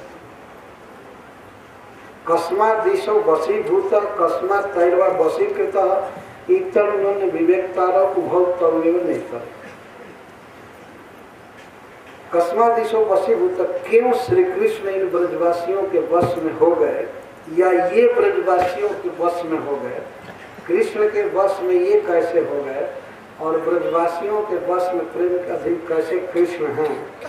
अब इस दोनों का वर्णन तो वे 2 ही कर सकते हैं, कृष्ण कर सकते हैं या ब्रजवासी सखागण कर सकते हैं।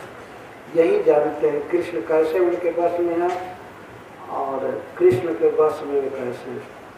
कस्मात् ईशो वशीभूत कस्मात् तैर्वा वशीकृत इतन्योन्य विवेकतारो उभौ तव्य तरे।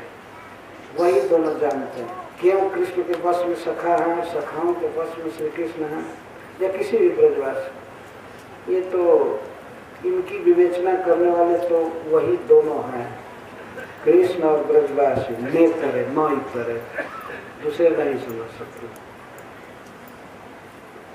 इस तरह से अक्रूर जी मनोरथ करते जाते हैं। तम त्वद्य नूनं महतां गतिं गुरुं त्रैलोक्यकान्तं दृश्यमं महोत्सवं रूपं दधानं श्रिययीप्सितास्पदं द्रक्षे ममासं कुशस सुदर्शनः।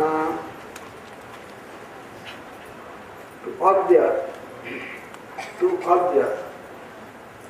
आज ही तम द्रक्षे, आज ही मैं श्री कृष्ण को देखूंगा।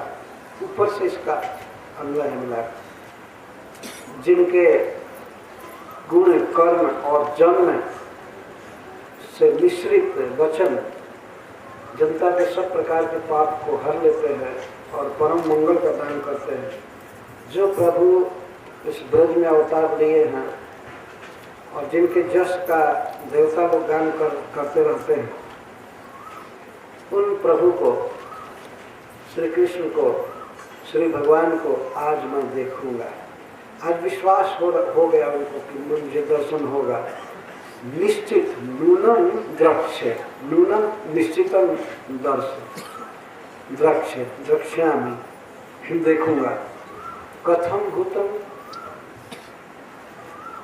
श्री कृष्ण कैसे हैं? महताम गतिम गुरु, जो महताम भक्ता नाम गति गम्य प्राप्तव्य और गुरु हितोपदेष्टारम हितैषी, जो महतों की, महान पुरुषों की, श्री ब्रह्मा जी आदि की या सब भक्तों की, वैष्णवों की जो गति है, जो प्राप्तव्य हैं और सबके गुरु हैं, सबसे बड़े हैं, सबके जन्मदाता हैं, सबको पोषने वाले हैं और सबके हितैषी हैं, यह गुण का वर्णन करें। त्रैलोक्य कांतम, रूप का वर्णन करें। त्रैलोक्य कांतम, तीनों जगत में जितने भी प्राणी हैं सभी जिनके रूप की कामना करते हैं, देखना चाहते हैं, भगवान परम सुंदर है। तीनों लोकों में जो बड़े बड़े देवता हैं या दैत्य हैं, सब भी श्री कृष्ण के रूप को पसंद करते हैं। त्रैलोक्य कांतम, दृश्यमान महोत्सव, दृश्यमता महोत्सव, आँख वालों के लिए जिनका रूप महान उत्सव, महान आनंद है, ऐसे प्रभु को मैं देखूंगा। रूपम दधान, जो अपना रूप प्रकट किए हैं, श्रिय ईप्सितास्पदम, जिस रूप का दर्शन श्री भी चाहती है, श्री लक्ष्मी जी को भी इच्छा रहती है। ईप्सितास्पदम, श्री लक्ष्मी जी नारायण की बक्षो विलासनी है, वैकुंठ बिहारी भगवान की सेवा में रहती हैं।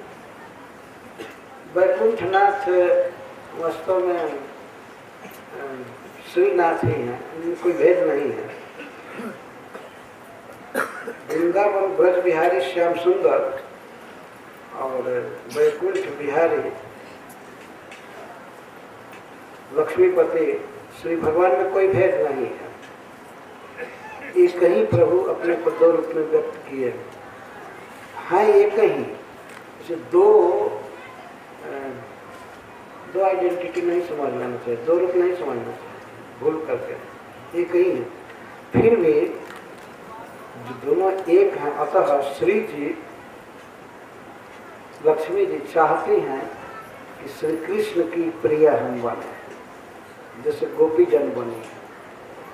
लेकिन उनमें एक दोष है, वे कृष्ण की शरण में हैं, कृष्ण की प्रिय बनना चाहती हैं, लेकिन राधा आदि गोपियों की अनुगता नहीं बनना चाहती। जो भगवान नारायण की प्रिया है वो गोपों की स्त्रियों के दासी बने, उनको पसंद नहीं। तो इस कारण से आज तक लक्ष्मी जी को वृंदावन बिहारी श्री कृष्ण नहीं मिले। वे तपस्या करती, जदवांछया श्री ललना चरत तपो विहाय कामन सुचिरम व्रता। श्री ललना है, भगवान नारायण की बहुत प्यारी है, बहुत सुकुमारी। वैसी ललना भी श्री कृष्ण के चरण रज की प्राप्ति के लिए, दासी बनने के लिए कामान विहाय, भोगों को छोड़ करके तपस्या कर रही। कभी कभी वैष्णव लोग कह देते हैं अब तक कृष्ण नहीं मिले, वो तो नागपत्नियां बोल रही हैं ना, उसके बाद समझ गई होंगी कि गोपियों की अनुगता होना चाहिए। हो सकता है मिल गया होगा लेकिन कुछ कहा नहीं जा सकता, वर्तमान क्रिया का ही प्रयोग। तो लक्ष्मी जी को श्री कृष्ण मिले कि नहीं मिले, यदि मिले होंगे तो राधा रानी की दासी बनने पर तब मिले होंगे, नहीं तो नहीं। गोपी की अनुगता दासी बनने पर तब वृंदावन बिहारी श्री कृष्ण मिलते हैं। इतना घमंड में लक्ष्मी जी हैं कि वो सोचते हैं कि मैं दासी नहीं बनूंगी, तब नहीं मिले, तपस्या करके मारो। आज भी बेल वन में तपस्या करते हैं। और हम लोग देखे हैं ब्रज में अनेक वन हैं, वन में कोई विग्रह है, कोई मंदिर है, तो अच्छा लगता है, लेकिन बेल वन बिल्कुल फीका फीका लगता है। लगता है सचमुच लक्ष्मी जी अभी भी तपस्या कर रही है, विहाय भोग है,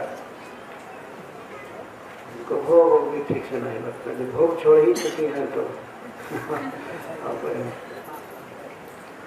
इतना दुर्लभ है श्री कृष्ण। रूपम दधानम श्रिय ईप्सितास्पदम, श्री के द्वारा जो इप्सित है, अभीष्ट है, चाहती हूँ, उस रूप को आज मैं देखूंगा, क्योंकि मम सुदर्शना उषसः आसन। प्रतिदिन कई उषा काल में देखा, आज ही नहीं, कई उषा काल मेरे जीवन में आया। कई दिनों से मैं बहुत शुभ दर्शन कर रहा हूँ, सवेरे सवेरे बहुत अच्छा दर्शन हो रहा है। इससे निश्चित ही मैं श्री कृष्ण का दर्शन करूंगा। या उषसः सुदर्शना, सवेरे जो जो शुभ दर्शन कहे जाते हैं वो सब हमें दिखाई पड़े हैं आज। उषसः सुदर्शना, सवेरे के शुभ दर्शन अगर अपने आप अकस्मात मिले तो वे शुभ की सूचना देते हैं, कोई बहुत अच्छा मंगल होने वाला है, लाभ होने वाला है। तो मैं निश्चित ही श्री कृष्ण को देखूंगा, क्योंकि हमारे प्रतिदिन उषा काल बहुत अच्छा हो रहा है, सवेरे सवेरे अच्छा दर्शन होता है। तो ये मनोरथ कर रहे हैं। अब मनोरथ करते हैं कैसे मैं प्रणाम करूंगा। अथावरूढ़ सपदि सयोरथा प्रधान पुंसोश्चरणं स्वलब्धये धिया धृतंजोगि विरप्यहं ध्रुवं नमास्याभ्यां च सखीन् वनौकसम्।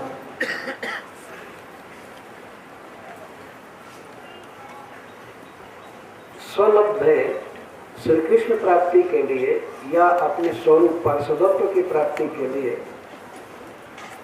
योगी जन जिनके चरण कमलों का केवल ध्यान करते हैं, ध्यान में सेवा करते हैं, ऐसे प्रधान पुरुषों,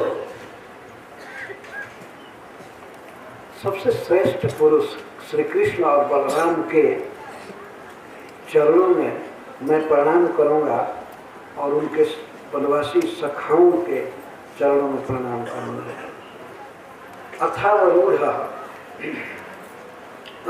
अवरूढ़, मैं जब पहुंचूंगा और जब मैं देखूंगा कृष्ण बलराम को और सखाओं को, ये लगभग वे सोच रहे हैं कि वृंदावन से गौ चरा करके ब्रज में लौटने का समय रहेगा, सखा सब रहेंगे, गौएं रहेंगी, कृष्ण बलराम रहेंगे। उस समय में अवरूढ़, रथात अवरूढ़, मैं रथ से उतर करके झटपट ईशयो प्रधान पुरुषो चरणम नमस्ते, मैं कृष्ण बलराम को देखते ही रथ से उतर जाऊंगा और रथ से उतर करके कृष्ण बलराम के चरण कमल में प्रणाम करूंगा और इसके बाद उनके सखाओं को प्रणाम करूंगा। अन्य जितने भी ब्रजवासी होंगे, यहाँ तक कि वृक्षों को, मयूरों को, गौओं को, सबको मैं प्रणाम करूंगा। मेरा कितना बड़ा भाग्य होगा। अभी रथ पर बैठे हैं और इस तरह से मनोरथ करते जाते हैं। जो ही कृष्ण बलराम को देखूंगा तभी रथ से अवरूढ़ हो जाऊंगा, उतर जाऊंगा और कृष्ण बलराम के चरणों में प्रणाम करूंगा। आभ्यम सखी, इनके सखाओं को प्रणाम करूंगा और अन्य भी बनौकसः, वनवासी जीवों को, गोपों को प्रणाम करूंगा।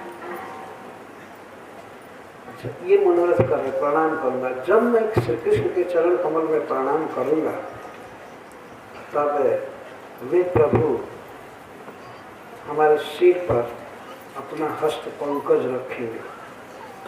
तो प्रणाम करूंगा, यहाँ तक मनोरथ कर रहे, मैं प्रणाम करूंगा तो मुझे उठाएंगे और उठा करके मेरे सिर पर अपना हस्त पंकज रखेंगे, कर कमल रखेंगे। यह है मनोरथ। अप्यंघ्रिमूले पतितस्य मे विभु शिरस्य धास्यं निज हस्त पंकजं दत्ता भयं काल भुजंगलंघसा प्रोद्वेजितानां शरणैषिणां नृणाम्। अंघ्रि मूल में चरण के पास जब मैं पतितस्य, मैं जब गिरूंगा प्रणाम करूंगा, साष्टांग प्रणाम करूंगा। अप्यंघ्रिमूले पतितस्य, मैं प्रभु के चरणों में पतित हो जाऊंगा। मनोरथ में भी गिर करके प्रणाम सोचना, ऐसा नहीं कि धीरे धीरे प्रणाम करना, बैठ करके तब लौटना। मैं गिर जाऊंगा चरणों में, वो तो ब्रज धूली रहेगी, जिसको छवर कहते हैं भोजपुरी भाषा में, वो मार्ग जिस पर धूल रहती है, तो धूल रहेगा तो मैं वहाँ गिर जाऊंगा। गिर करके भगवान श्री कृष्ण हमें उठाएंगे और शिरसी निज हस्त पंकजम अधास्य, अपना हस्त पंकज रखेंगे। इसे श्री बलराम जी भी रखेंगे, लेकिन सबसे पहले श्री कृष्ण का वर्णन कर रहे हैं। निज हस्त पंकजम, अपना हस्त कमल। श्री कृष्ण का हस्त कमल असाधारण है। असाधारण का अर्थ है ऐसा हस्त कमल किसी का नहीं है, किसी देवता आदि का ऐसा हस्त कमल नहीं है, सुंदरता में भी प्रभाव में भी। ऐसा हस्त पंकज श्याम सुंदर हमारे मस्तक पर धारण करेंगे। कैसा हस्त पंकज? दत्ता भयम, जो शरण में आए हुए को सदा के लिए अभय दान कर देता है, जो जन्म मरण से बच जाता है, काल से परे हो जाता है।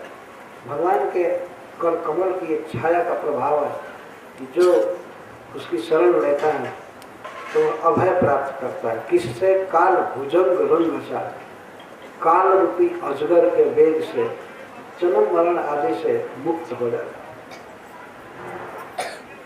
शिरस धास्य निज हस्त पंकजम दत्ता भयम काल भुजंग रंग सा।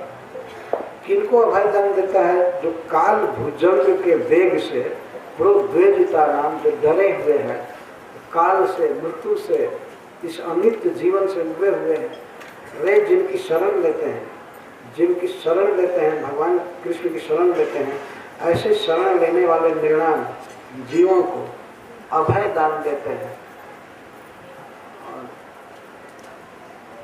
वास्तव में कोई भी शरणागत जीव भगवान के चरण की शरण लेता है, चरण की शरण लेता है, लेकिन चरण पाप तो काट देते हैं। भगवान के चरण कमल की विशेषता है, सारा पाप तो ध्वस्त कर देते हैं, पर सारा सुमंगल देता कौन है? हाथ देता है, रक्षा करते हैं, हाथ से अभय दान देते हैं। जब किसी को प्रणाम किया जाता है, पूज्य व्यक्ति को, तो चरण में प्रणाम किया जाता है, लेकिन चरण देखता रहता है, चुपचाप कुछ करता नहीं, हाथ आशीर्वाद देता है। शरण में आए हुए को जो अभय दान देता है, काल भुजंग से जो डरे हुए, काल सर्प से डरना चाहिए। ये जो काल है बहुत बलवान है, ये शरीर को खत्म कर देगा, घर को खत्म कर देगा, परिवार ध्वस्त कर देगा। इस तरह से जन्म लेना मरना ये सब काल करा रहा है। तो इस काल भुजंग की तरह है, सर्प की तरह है। इसके भय से जो व्याकुल हैं, भयभीत हैं, वे शरण लेते हैं। भाग्यशाली लोग श्री कृष्ण की शरण लेते हैं, तो काल सर्प के भय से हस्त कमल मुक्त कर देते हैं। शरण में आए हैं। एक तो महाप्रभाव का वर्णन करें, भगवान का हस्त कमल परम अभय दान दक्ष है, परम आश्रय है। और अब इसके सौंदर्य का वर्णन करते हैं। हस्त कमल के एक महान गुण का वर्णन करते हैं। ये हस्त कमल ऐसा है श्री कृष्ण का, जिसमें अगर कुछ दिया गया तो वो अनंत अनंत गुना हो करके लौटेगा। ये भगवान के हस्त कमल की विशेषता है, परम उदार। उसी को अक्रूर जी कह रहे हैं। समर्हणं यत्र निधाय कौशिकस् तथा बलिश्चाप जगत्त्रयेन्द्रताम् यद्वा विहारे व्रजजोषितां समं स्पर्शेन सौगंधिक गंध्यपानुदात्। यत्र, जिस हस्त पंकज में कौशिक दे करके क्या वो अश्वमेध यज्ञ किए थे, और अश्वमेध यज्ञ के फल को भगवान को अर्पण किए, तो जगत त्रयेन्द्रता, तीनों जगत के इंद्र बने। कौशिक और बलिश्च। बलि महाराज जिस हस्त पंकज में दान का जल समर्पित किए, अर्थात तीनों लोग दान किए, तो वे इंद्र पद पाए। भगवान को दान देने के कारण, भगवान की इस तरह पूजा करने के कारण वे इंद्र पद को पाए। भगवान को कुछ देने पर वही व्यक्ति राजा हो सकता है। भगवान को देने की ये महिमा है। भगवान इतने उदार हैं कि अगर भगवान के हाथ में कोई दे या भगवान को दे, तो भगवान सोचते हैं कि देने वाले को कोटि गुना लौटाना है इसको। भगवान कोई भिखमंगे नहीं है, गरीब नहीं है, श्रीपति है, लक्ष्मीपति है, लेकिन देने वाले का भी इतना आदर करते हैं कि देने वाले को अगर उधर से तुलसी का पत्ता दिया तो वैकुंठ दे देते हैं, इतना दिव्य दान करते हैं। ये हस्त कमल की विशेषता है। आप ऐसे भूमि की जरा कल्पना कीजिए जिसमें एक बीज बोया जाए और करोड़ों टन गल्ला पैदा हो जाएगा। उस भूमि की विशेषता अगर ऐसी होगी तो भगवान के हस्त कमल की विशेषता है। हस्त कमल दो व्यक्तियों ने समर्पण किया, कौशिक ने और बलि महाराज ने, तो ये दोनों इंद्र बने। वैसे जो भी इंद्र बनते हैं भगवान की पूजा करने से ही बनते हैं। यहाँ तक कि ब्रह्मा जी, जो ब्रह्मा जी के पद पर हैं, परमेष्ठी पद पर हैं, और सारे प्रजापति जिनके अधीन हैं, यहाँ तक कि भगवान शिव भी उनके अधीन हैं। तो इतना बड़ा पद पाए हैं, तीनों जगत के लोग जिनको नमस्कार करते हैं, वे ब्रह्मा जी भगवान की पूजा करने से इतना बड़ा पद प्राप्त किए। यह बात ध्रुव महाराज की माँ कह रहे सुनी थी, और मनु महाराज इतना बड़ा पद प्राप्त किए वो भी भगवान की पूजा करने से। भगवान को देने वाला व्यक्ति कभी दरिद्र नहीं हो सकता, कभी दुखी नहीं हो सकता। ये उस हाथ की विशेषता है। समरहणम जत निधाय कौशिक तथा बलिष्ठाप जगत त्रयमृता। और प्रेम सुलभत्व को बता रहे हैं, कितना प्रेम करता है भगवान का हस्त कमल। प्रेमी के प्रेम का प्रतिदान करता है। अक्रूर जी याद कर रहे हैं, इसी हस्त कमल से श्याम सुंदर बिहार, रास बिहार में गोपियों के मुख पर आए हुए पसीने का मार्जन करते थे, पसीना पोंछते। जदवा बिहारे ब्रज जो सीताम श्रमम स्पर्श सौगंधिक गंध पाने। हस्त कमल की एक और विशेषता है, इसमें सौगंधिक कमल के समान सुगंध निकलती। भगवान के हस्त कमल से अद्भुत सुगंध निकलती। सौगंधिक एक कमल होता है, स्वर्ग लोक में पाया जाता है, इधर सुलभ नहीं है। इसमें अद्भुत सुगंध निकलता है, तो सौगंधिक गंधी है। सौगंधिक कमल के समान सुगंध है भगवान के हस्त कमल में। इसको विरास विहार के समय गोपियों के कंधे पर रख करके नृत्य करते हैं, या हाथ में हाथ मिला करके नृत्य करते हैं। गोपियाँ थक जाती हैं, कृष्ण नृत्य करते हैं। तो जब हस्त कमल को गोपियों के कंधे पर रखते हैं, गलवाही देते हैं, तो श्री गोपी जन उसे निकट आने पर इतनी सुगंध होती है भगवान के बाह में, हस्त में, उसको सूंघने लगती है। वो थोड़ा खींच करके गलवाही देते हैं तो और नाक के पास खींच कर हमको सूंघने लगती है। अद्भुत दिव्य सुगंध है भगवान के श्री विग्रह में, शरीर में। जब थक जाती है, श्रम, उनको श्रम होता है, तो श्री कृष्ण अपने कोमल हस्त से उनका पसीना पोंछते हैं।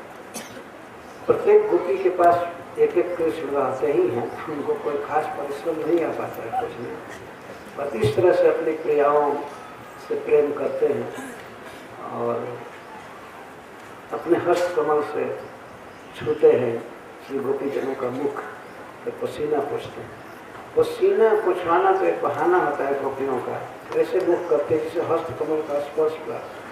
कभी कभी श्री कृष्ण अपने पीताम्बर से गोपीजनों का पसीना पोंछते हैं तो गोपी कहते हैं इतना ही प्रियतम ये कठोर है पीताम्बर। वो डायरेक्ट स्पर्श चाहती हैं हस्त कमल का, अंगुलियों का, इसलिए यहाँ स्पर्शन कहा गया।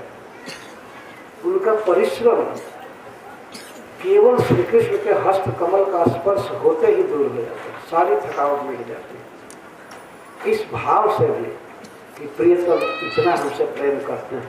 वास्तव में श्री कृष्ण भी सुकुमार हैं, रासलीला में नाचते हैं तो वे राधा रानी से कम सुकुमार नहीं हैं, वो भी थकते हैं, थक जाते हैं, लेकिन थकी हुई प्रिया का वो फिर पसीना पोंछते हैं, स्पर्श करते हैं। जदवा विहारे ब्रज जोशिताम श्रमो स्पर्शन सौगंधिक मुगंध अपानुदत, अपानुदत मतलब दूर करता है। जो हस्त कमल गोपियों के पसीने को पोंछता है, ऐसा हस्त कमल, जो हस्त कमल श्री राधा रानी के मुख पर जाता है, वह हस्त कमल श्री कृष्ण हमारे मस्तक पर रखे। अहो मैं धन्य हो जाऊंगा भगवान के हस्त कमल का स्पर्श कर। इस तरह से मनोरथ करते जा रहे। मनोरथ करते करते एकाएक अपने तरफ चित्तवृत्ति आई, अपने कर्म, अपना आवास, अपनी प्रवृत्ति के तरफ ध्यान आया। कहीं ऐसा तो नहीं होगा कि भगवान ने ये विचार करेंगे कि यह हमारे शत्रु का दूत बनकर आया है, कंस का आदमी है, फिर आश्वासन देता नहीं ऐसा नहीं होगा, ऐसा नहीं होगा। न मयि उपश्यत अरिबुद्धिमच्युतः कंसस्य दूतः प्रहितोऽपि विश्वदृक् यन्तर्बहिश्चेतसयेतदीहितं क्षेत्रज्ञैक्षत कमलेन चक्षुषा। भगवान श्याम सुंदर हमें अरि बुद्धि नहीं करेंगे, शत्रु बुद्धि नहीं करेंगे। यद्यपि कंस से दूत, मैं कंस का दूत हूँ और भेजा भी गया हूँ उसी के द्वारा। प्रहितों की कंस का दूत हूँ, कंस के द्वारा भेजा गया हूँ। क्या भगवान श्री कृष्ण हमको अपना शत्रु समझेंगे? नहीं, वे विश्वद्वैत हैं, विश्व में स्थित समस्त प्राणियों के बाहर और भीतर हैं। अपने अमल चक्षु से, अपनी अमल ज्ञान दृष्टि से वे सबके बाहर और भीतर देखते रहते हैं। अतः वे हमारे हृदय को देखेंगे। मैं उनका शत्रु नहीं हूँ, मैं उनका भक्त हूँ। क्रूर जी सोच रहे थे मैं कंस का दूत हूँ, लेकिन नाम भर का कंस का दूत हूँ, मैं वास्तव में कृष्ण का भक्त। तो भगवान हमको अपना शत्रु नहीं समझेंगे। युंतर बहिश्चेतस एतदीहितं क्षेत्र दीक्षा कमले में चक्षुषा। जो समस्त प्राणियों के बाहर अंतः वही सब जगह विद्यमान है और अपनी अखंड दिव्य दृष्टि से, स्वरूप शक्ति से सब कुछ देखते रहते हैं, सर्व साक्षी हैं, सबके हृदय में परमात्मा रूप से निवास करते हैं। ऐसे प्रभु हमारे हृदय की बात देखते हैं। मैं कंस का दूत होते हुए वास्तव में कृष्ण का हूँ, मैं उन्हीं का हूँ, ये सोच रहे हैं। तो जब मैं उनके चरणों में प्रणाम करूंगा तो अपना हस्त कमल मेरे सिर पर रखेंगे और अप्यम घृणूले वहितं कृतांजलि मानिक्षिता सस्मित माद्रया दृशा सपद्यपध्वस्त समस्त किल विशो बोधा मुदंबित विशंक उद्यताम। अपने चरण कमलों के मूल के पास जब मैं ऐसे हाथ जोड़ करके बैठूंगा, अवहितम कृतांजलि, हाथ जोड़ करके घुटने पर बैठूंगा उनके सामने, तो माम इच्छिता सस्मित आग्रह दृश्य। श्री कृष्ण मुस्कान के साथ और कृपामृत से आर्द्र दृष्टि से माम इच्छिता मुझको देखेंगे, आत्मीयता की दृष्टि से देखेंगे और मुस्काते हुए मुझे देखेंगे।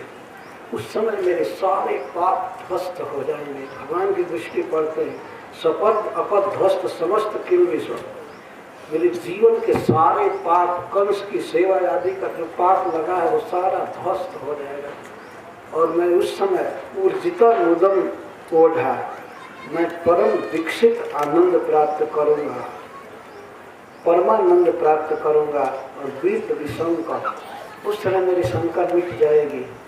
यह शंका कि कहीं कृष्ण कंस की सेवा के कारण भगवान हमारी उपेक्षा तो नहीं करेंगे, लेकिन जब वो अनुकूल दृष्टि से कृपामृत से आर्द्र दृष्टि से देखेंगे मेरे तरफ, तब उस समय मेरे सारे पाप नष्ट हो जाएंगे कृष्ण की कृपा दृष्टि से और मुझे परम आनंद मिलेगा और मेरे जीवन का सारा संदेह चला जाएगा। बीत विषंक, मेरी विशंकाएं बीत जाएंगी। इस तरह से मनोरथ कर रहे हैं। मंदिर में भगवान का दर्शन इसीलिए किया जाता है कि भगवान अपनी कृपा दृष्टि से देखते हैं भक्तों पर। इसीलिए विद्वानों ने, आचार्यों ने प्रतिमा अवलोकन का विधान किया है। प्रतिदिन दर्शन करना, दर्शन करना, प्रतिदिन उत्सव होता है। उत्सव जैसे ऐसा लगता है नया आज दर्शन हो रहा है। इसका अनुभव हम लोग पुष्कर के मंदिरों में करते हैं, लेकिन उसमें भी वृंदावन का जो मंदिर है वहाँ ऐसा लगता है कि रोज उत्सव हो रहा है। रोज का पट खुलता है, फिर कृष्ण बलराम का पट खुलता है, राधा श्याम सुंदर जी का पट खुलता है। प्रतिदिन ऐसा लगता है कि आज उत्सव है, का दर्शन ही उत्सव है। तो दर्शनोत्सव नारद जी के लिए कहा गया, कृष्ण का दर्शन ही उनके लिए उत्सव है। तो यहाँ अक्रूर जी जो मनोरथ कर रहे हैं कि भगवान अपनी कृपा दृष्टि से हम पर देखेंगे और कृपा आर्द्र दृष्टि से, गीली नजर से, मतलब कृपामृत से, स्नेहामृत से सने हुए नजर से हमको देखेंगे। तो उस समय सपद ही, तत्काल ही भगवान हमको देखेंगे। उसी समय अपद ध्वस्त समस्त किलबिश, मेरे जीवन के सारे किलबिश समाप्त हो गए। किलबिश कुछ नहीं है, लेकिन वे सोच रहे हैं कि मैं कंस की इतने दिन सेवा किया, उसकी चापलूसी किया, उसके साथ रहा, तो ये किलबिश है हमारे जीवन में, पाप है, अपराध है। लेकिन भगवान जब अनुकूल भाव से देखेंगे हमको, तो उस समय हमारे सारे पाप नष्ट हो जाएंगे और हमें परम सुख मिलेगा, अपार आनंद मिलेगा और तब हृदय की शंका पूरी मिट जाएगी। तो भगवान के दृष्टि का, अवलोकन का चिंतन कर रहे हैं, मनोरथ कर रहे हैं। जो बात अक्रूर जी के लिए सुलभ है, अक्रूर जी के लिए उचित है, वही बात हम लोगों के लिए भी है। हम लोगों से तो ऐसे ही अनेक किलबिश बनते हैं, अनेक अपराध, भगवान में मन नहीं लगता, भगवान के भजन में, कीर्तन में मन नहीं लगता, ये किलबिश ही है। लेकिन ये सब ध्वस्त हो जाएगा यदि प्रेम से भगवान के श्री विग्रह का दर्शन किया जाए। तो भगवान देखते हैं, अपने कृपा दृष्टि से भक्तों को देखते हैं। उस समय भक्त का जीवन सफल हो जाता है, सुखी हो जाता है। हरे कृष्ण। जय Shri Lakshmi. Hare Krishna, Krishna Krishna, Hare Hare, Hare Rama, Rama Rama, Hare Hare. Hare Krishna, Krishna Krishna, Hare Hare, Hare Rama, Rama Hare Krishna, Krishna